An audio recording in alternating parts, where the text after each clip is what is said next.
What's going on, guys? I figured I'd do a video here before we head up north later this evening. Apologize, I've been sick. This is gonna be all about deep diving crankbaits. So something that's good right now, especially around Lake the Ozarks, are running all this current on the lake. So, you know, it gets the fish stacked up on these points, and a deep diving crankbait's a really effective way to cover water and catch some big fish. So I'll go over my rod, reel, line setup, kind of what I've been using. Got a different cranking rod this year I've been using for a little bit, and I like that, so I'll share some information on that, and I'll go over different colors, profiles, brands. There's a ton of different brands on the crankbait market, but I'll kind of go over some that I like, my favorites, colors, if color really even matters that much. You have different crankbaits that have rattles, some that are silent, things that can maybe help you get bites on days that the fish are feeling a little bit more finicky, or as the time goes on and people are putting more pressure on these fish, they're going to kind of start to wisen up to the crankbait a little bit, and sometimes you got to change things up to get them to bite. So I'll start with the rod, reel, and line here. This is a Lew's 10XD rod. They have an 8XD rod, a 6XD rod, and one smaller one. Then I got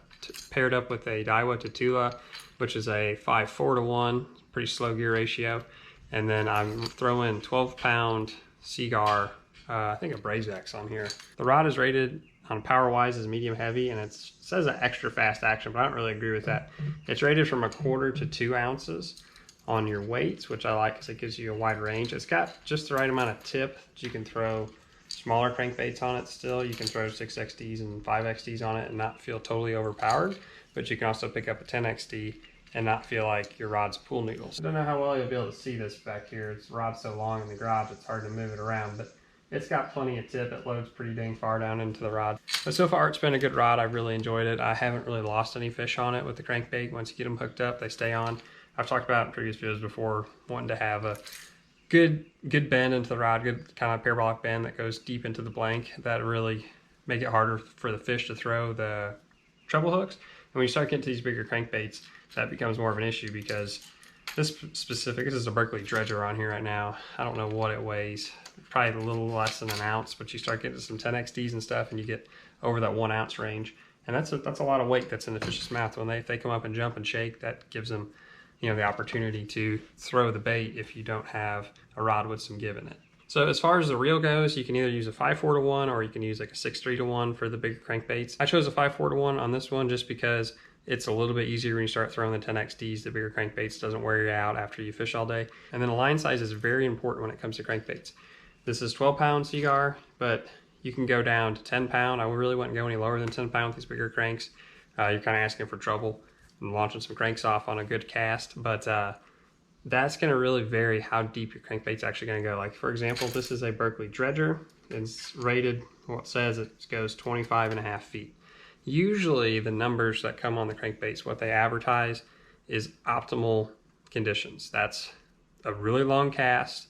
That's going to be with the right size line. It's going to get down to that depth. I've been using this Berkeley dredger the last couple trips, and I can say that with the 12-pound line and a long cast, it does get right about to that 25-foot range. I can watch it on live scope. It has a very aggressive downward bite to it, or angle in the water, I would say. It really wants to hunt straight down until it gets about to that 20-foot range, and then it kind of starts to plane off a little bit. It still continues to dive deeper, you know, to that 25 mark, but it's not so straight down as it is for the first, you know, 15 feet or so. But if you want to have your bait not go as deep, say you're fishing brush specifically, you find a deal with brush piles or something, and you just want to kind of tick the top of the brush piles and don't have to fight your crankbait going too deep, but you still want to use that deeper diving crankbait, you could bump up to like a 15-pound line or a 17-pound line, and that's going to drastically reduce how deep that crankbait's going to go. All right, now we'll go over different crankbaits and styles and kind of some that I like and some different examples of them. We're going to start with the Strike King series here and kind of your basics of them. So you have the 5XD. This is going to go down around 15 foot, I think. Then you have a 6XD, which is going to get you right around that 20-foot mark, somewhere in there with the right setup. And then you got the big dog. You got the 10XD, and that's going to get you over 25 feet. And they also have an 8XD, which is in between a 6 and a 10. You can see just the profile difference on that is humongous. The 10XD is gigantic. So there's all three together, the 5, the 6, and the 10, just to help you kind of see the profile size of them a little bit different. But the main thing I'm going to use at Lake the Ozarks is going to be a 6XD. This is like more of a clear gizzard shad color. Then you've got the classic, oh, they're stuck, classic sexy shad It's always a go-to at like the Ozarks. And right now, like they're running all this current, the lake's getting dirtier. Here's like a black chartreuse. This is always a good color. So that's kind of the Strike King lineup there. I like those a lot. They're always tried and true. They're not too expensive. They just work well. Next up, so I've been trying these and throwing them a lot more of the Berkley Dredgers. I got some different colors. I lost some. So here's kind of the two colors I have. This is the 20.5 version. And then the one I have tied on my rod is the 25.5.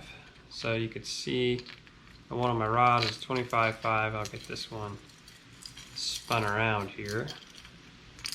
You can see they're very, very similar in profile size compared to your 10XD and your 6XD as far as your depth range, because your 25.5 goes about as deep as a 10XD, but it's a lot smaller. I'll actually show you that again. This is the 25-foot Berkley Dredger, and this is the 10XD, which goes maybe a touch deeper than the Dredger, but you can see the profile size is pretty substantial.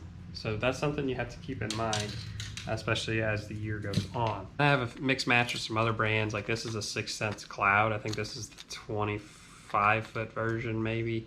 I'm not 100% sure, but this is like the size of an 8XD. It's bigger than a 6XD, but smaller than a 10XD, and it's also a little bit bigger than a Berkley Dredger 25.5. But these baits are really good. They have a nice paint job on them. They seem to last a little bit better in the paint department. A few others are just like this custom one. I think it's gonna be a little bit of a bear to throw. I haven't thrown it yet actually, because this bill's so long on it. Someone made it for me. And then this is like a DD Norman 22. They kind of have a distinct head shape and a bill shape there. But any of those brands, the 6th Sense or your Normans or your Strike King or your Berkley Dredgers, they all seem to be good. They all have a little bit different shape, profile, and a little bit different sound. And that's kind of one of the biggest things we're looking for. I don't know how much color really matters. It might matter if it's a little bit more of a clear body of water. You want something that looks a little bit more natural, maybe with a lot of light penetration. But when you get to that muddier water, I don't know if it matters all that much. In my mind, when it's muddier though, I still have more confidence with something like a black and chartreuse or something that's gonna be more of a contrasting color that may allow it to stand out a little bit more, but there's not gonna be a whole lot of light at that depth, especially when it's muddier. So I don't know if it matters that much. It's mostly just your sound and then the water that it is displacing and the water and vibration. But with that, you're gonna have baits that have rattles, and you're gonna have some that are silent. So this is a normal 6XD. You can hear the rattles in there. And this same thing, it's a 6XD over here. This one's silent. Only thing that's moving is a split ring. So sometimes as the fish get more pressured, they kind of get used to like hearing the sound of the crankbait with the rattles. So if you throw like a silent model through there, a lot of times you can get some more bites doing that. And then as far as your profiles go, you know, obviously this is gonna tend to draw a little bit bigger strike than this, but that's not always the case. You can still catch smaller fish with the 10XD, but this is gonna be, you know, looking for a big time fish, usually a kicker fish in your bag. But that being said, that bigger profile is gonna have more vibration. They're gonna be able to sense it from a further distance away. So that's something to just kind of, you know, change up and mess with different baits, different brands. Like I said, they have different vibration through the water. They're gonna have different profile, and that's gonna change. And sometimes the fish can just be a little bit weird, where you're gonna catch them really good maybe one day on a 6XD and can go through the same spot the next day, and the fish can be stacked up, same conditions, and they might not bite the 6XD as good. If you switch to maybe a dredger, or you switch to a different brand, a little bit different profile, that, you know, could sometimes be all that's needed to get them to bite. Another thing to keep in mind is current direction. Now, obviously, I like the Ozarks. If they're not running water through Truman and running water through Bagnell Dam, there's not gonna really be any current. It's just gonna be wind generated current if that's the case. But when they're actually running water through like they are right now, you're gonna have current that is definitive. It's gonna be set up like a river. So you're gonna have these points that come out, you're gonna have the water flowing over them, and the fish are gonna be pointing into the current. So when I first set up on a point, if I graph over it or not, sometimes I graph over them, sometimes I don't when it's fresh early in the summer and there's just, you know, there's fish sitting out there. You can usually see them on your live sonar when you get set up in the right position. I will try and get my boat set up so it is facing into the current. So I am casting against the current and then bringing my bait back with the current. So that way, if the fish are facing into the current and my bait's coming with it, they're looking right at it the whole time. It's gonna hit them right in the face.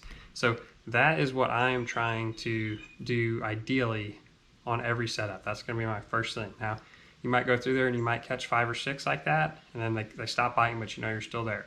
Then you have 2 options. You can either move it a little bit and try a different angle with a deep diving crankbait, or what I normally am going to do is after I get that crankbait through there and catch a few and they stop biting it, I'm going to pick up like a football jig or a shaky head or something, or a spoon, slow it down, and work them through like that, and usually pick up some more fish. And if they're not running current through the lake and you're throwing deep diving crankbaits out there on these points, then you know the direction doesn't quite matter as much. I try and pay attention more to the wind direction and go, you know, which way the wind is going to be blowing, and that's going to maybe help position the fish a little bit, or just kind of move around and try different angles until you see what works the best. So it's just a little recap of everything as far as your rod, reel, and line setup go. I'd recommend 7'10", 7'11" rod, and then I would go to either between 10 and 14 pound fluorocarbon. I think 12 is the sweet spot to give you enough strength, but you still you know, have the smaller line diameter to help your bait get to the depth. Then you want to be making as long a cast as possible to get that bait down as deep as it'll go. And then either a 5-4-1 or a 5-5-1 or like a 6-3-1 reel, so you don't get tired out. You know, it's a little harder to reel these big crankbaits on like a 7-3-1. It'll kind of wear you out by the end of the day. And as far as your baits go, just kind of mix it up a little bit between different brands, different sizes, profiles, colors. You can be the judge if you think color matters. You know, like Sexy Shad, this, I don't even know what they call this, Sparkly Dredger. It's actually more blue than I would have liked. I bought that one online. Then they got, I like this color a lot though. It's like a chartreuse with a light blue back. That's always good. Then the Gizzard Shads, if you're in a little bit more clear water, this would be something I would use more down like Table Rock area or Table Rock water clarity. That one's pretty translucent. This is actually more of a Gizzard Shad color, I think. As you can see, it's not so transparent. It's more of a matte type color. You know, experiment with that, experiment with different sizes. It's really just kind of let the fish tell you, you know, day in, day out what you need to adjust. But start with something that you are confident with, you know, whatever brand that is, and make adjustments from there. Like I said, I'm normally starting off with just a regular loud crankbait, whatever color, like a chartreuse black or a Sexy Shad or something, depending on water clarity. And then I'm kind of work my way from there and see what the fish tell me. Another thing is, you don't have to do this just on main lake points. You can go into secondary points, a little bit bigger secondary points, and you can catch fish on deep diving crankbaits too. So don't think that I'm limited to just the main lake or something, because if boat traffic gets a little bit rough, dive off into a cove somewhere and get on a secondary point, and at least boat traffic will be a lot more tolerable on that than it will be out on the main lake. So now's a great time to get out there and do this, especially since they've been running current nonstop through the dam. The dam is still running at 36,000 CFS. So it's going to be a good time out there fishing. And then as the summer does go on, the fish are going to keep getting more and more pressured. Eventually, the deep diving crankbait does get a little bit less effective, and you need to kind of slow down with your shaky heads and football jigs and things, dragging it on the bottom. But hopefully this helps you go out and catch some more fish and be more consistent on this main lake bite. So good luck to you guys. And like I said, we'll be heading up to New York this evening and in search of some big old smallmouth. So thanks for watching.